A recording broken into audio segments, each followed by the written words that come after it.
When the first cold breath of winter hits our modern world, panic follows close behind. Power grids fail, pipes freeze. We huddle beneath electric light, wondering how long comfort will last.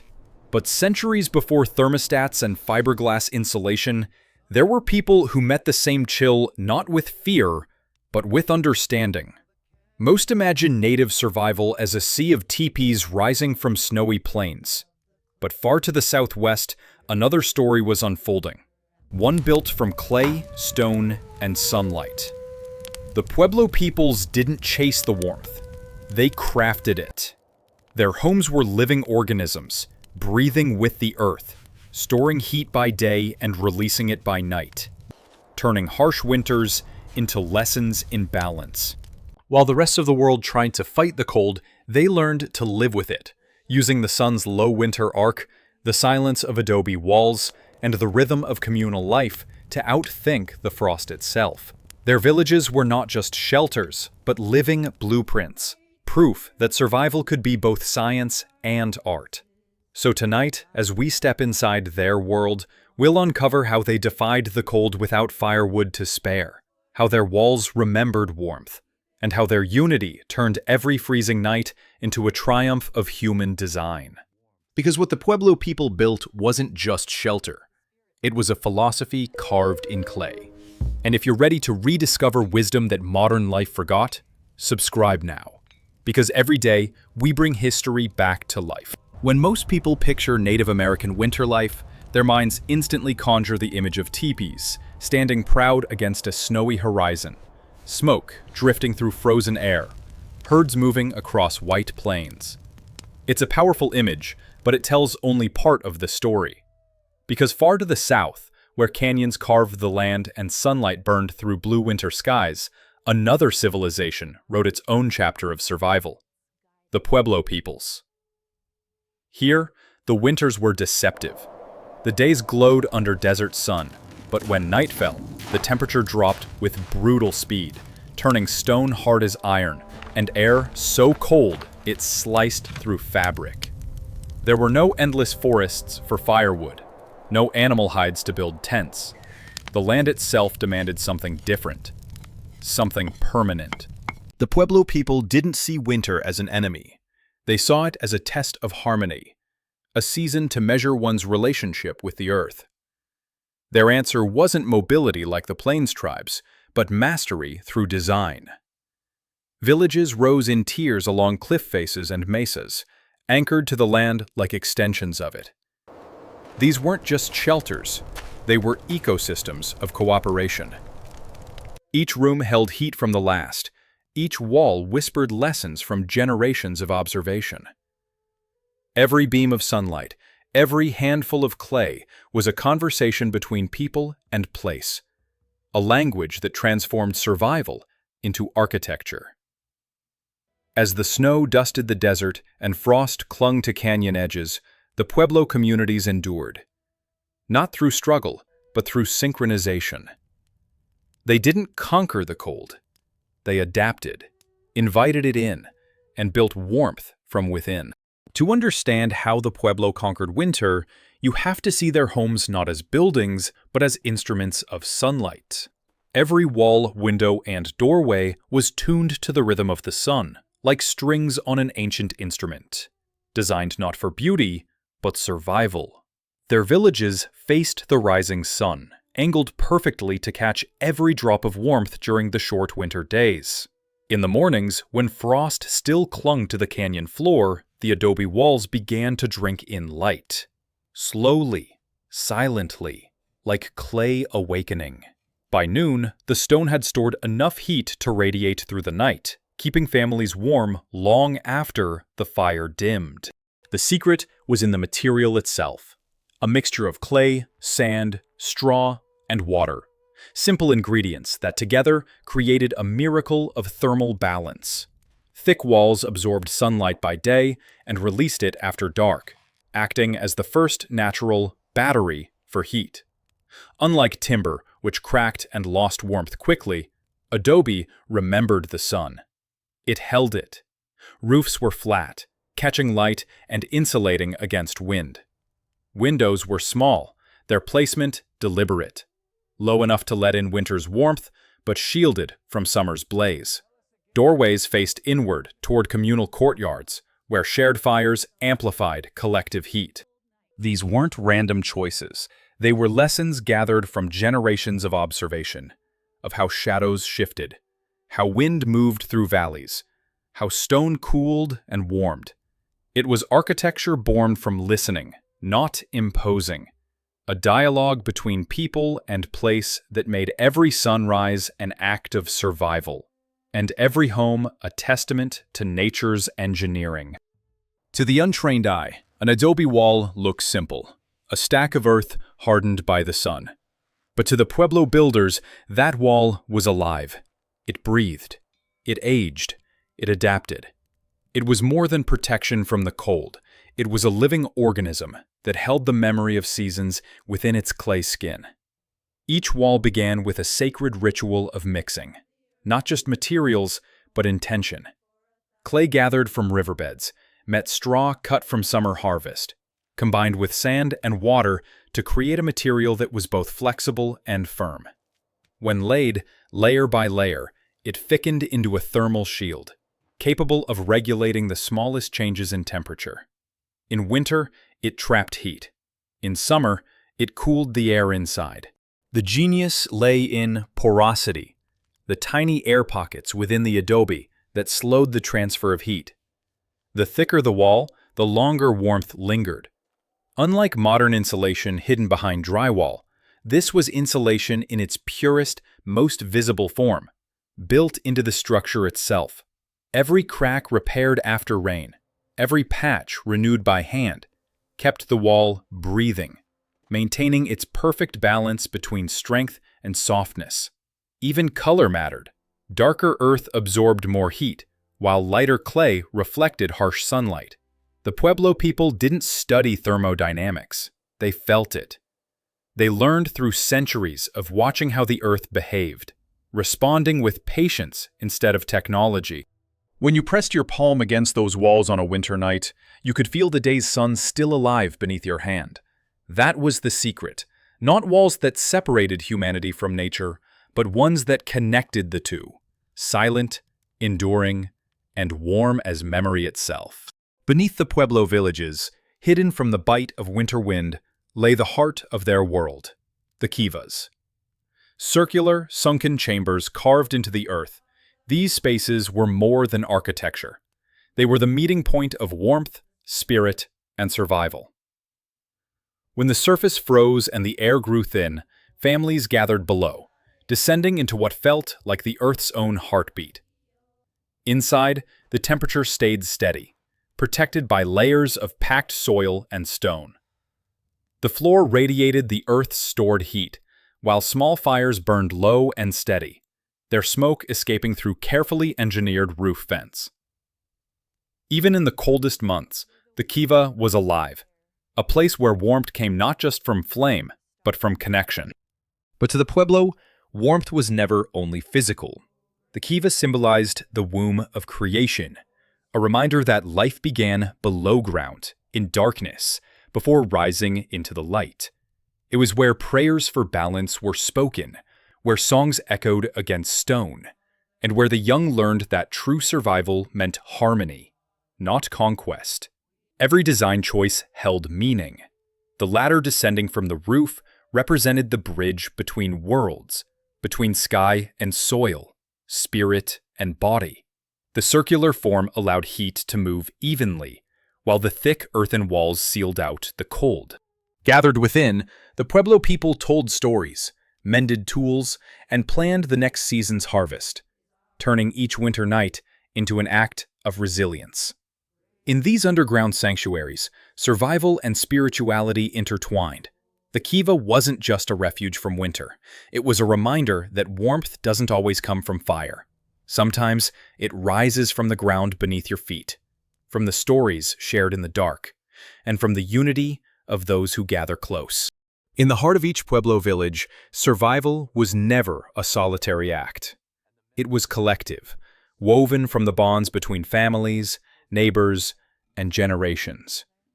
Their homes were not isolated dwellings, but interlocked sanctuaries, rows of rooms sharing walls, warmth, and life itself. Every shared wall was a small miracle of engineering and empathy. When one household lit a fire, the heat spread through adjoining walls, radiating softly into the next. In this way, warmth multiplied without waste. No firewood was burned in excess. No family left shivering in the night. The architecture itself was communal, a reflection of the society that built it. The upper levels served as watch points and storage, while the lower rooms, nestled deep within the complex, stayed insulated and warm. Doorways were small to preserve heat, and opened into narrow passageways that connected everyone together, like arteries in a living body. It wasn't just efficient, it was human. The Pueblo understood that comfort grew stronger when shared. Each dawn, the courtyards filled with movement. Women grinding maize, children fetching water, elders tending fires, and teaching the meaning of balance. These weren't random chores. They were acts of unity. When storms struck or frost lingered, no one faced it alone. Even the layout of their villages spoke of harmony. Circular plazas encouraged gathering. Communal fires burned at the center, where warmth and conversation flowed freely. Every structure, from the smallest dwelling to the grandest kiva, existed for the same purpose: to keep the people together. In a world that often prized survival through separation, the Pueblo found strength in connection. Their shared walls did more than conserve heat.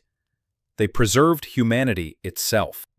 For the Pueblo, survival in winter began long before the first snow touched the mesas.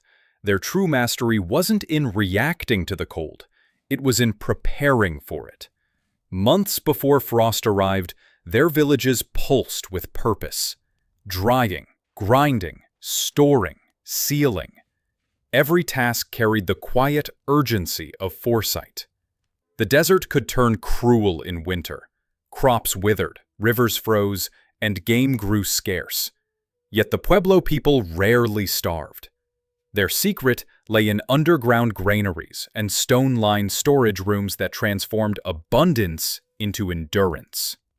Corn, beans, and squash, the sacred three sisters, were preserved with care, their balance of nutrients forming the foundation of survival. Each ear of corn was dried under the sun, its kernels stripped and stored in pottery jars sealed with clay. Beans and seeds rested in woven baskets, hung high from the damp earth, safe from pests and moisture. Inside cool storage chambers, temperatures remained stable year-round, an early triumph of environmental design. They understood something modern systems often forget. Sustainability isn't invention, it's observation. By watching how caves held coolness and how shade lingered in canyons, they learned to mimic nature's own methods of preservation. Even their storage rooms were built partly below ground, using Earth's insulation to keep food fresh for months. During long winters, these stores became symbols of gratitude, offerings from the past to the present. Families gathered around clay jars, sharing meals that carried the flavor of last summer's sun. In every seed saved, every grain sealed, there was faith. Faith that tomorrow would come, and the people would be ready. The Pueblo didn't just survive the winter, they outsmarted it, turning scarcity into a season of quiet abundance. In the arid lands of the Southwest, winter didn't just bring cold, it brought silence. Streams slowed to a crawl, and the dry wind stripped moisture from the air. Yet somehow, the Pueblo people never went thirsty. Their understanding of water was nothing short of genius, part science, part devotion, and entirely shaped by the rhythm of the land. While others relied on distant rivers, the Pueblo engineered a network of water catchments and storage systems that worked even in the depths of winter. Rain and snowmelt were guided through carefully carved channels, flowing into cisterns lined with stone and sealed with clay. These reservoirs, shaded and insulated by the earth, held water cool and clean for months. They read the land the way others read the sky, watching how frost formed on certain rocks, where dew gathered at dawn, and how snow lingered longest in shaded canyons. From this observation came their methods: collecting snow in earthen pits to melt slowly, filtering through sand before being stored underground. Even in their daily routines, conservation was sacred. Water wasn't wasted, it was shared, recycled, and honored. Pottery was shaped to minimize evaporation. Cooking water was reused to moisten clay or feed the soil. Every drop had purpose. In a world without pipes, pumps, or purification systems, they achieved what modern engineers still strive for: a sustainable, closed water cycle, rooted in respect, not consumption. To the Pueblo, water was more than a resource. It was a living spirit, one that demanded care, patience, and gratitude. And through that reverence, they learned to thrive where others might have perished, turning frost into life and scarcity into balance.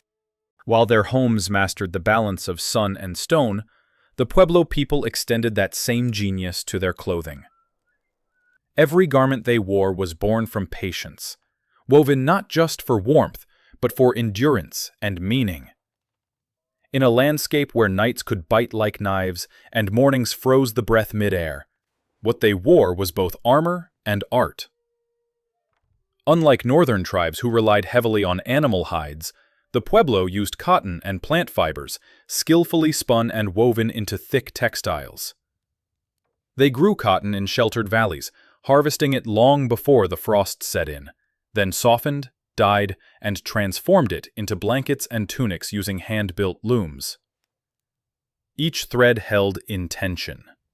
The tight weave trapping body heat, the layered designs reflecting both beauty and practicality. They also used yucca fibers, rabbit fur, and woven reeds for additional insulation, crafting sandals, cloaks, and bedding that balanced breathability with protection. Animal skins, when available, were lined with woven fiber or feather for warmth, but always in moderation, never excess. Color wasn't mere decoration. It carried stories. Earthy reds, ochres, and blacks told of the lands they came from. Patterns echoed rivers, stars, and sacred geometry, reminders that even in the coldest season, life flowed in harmony.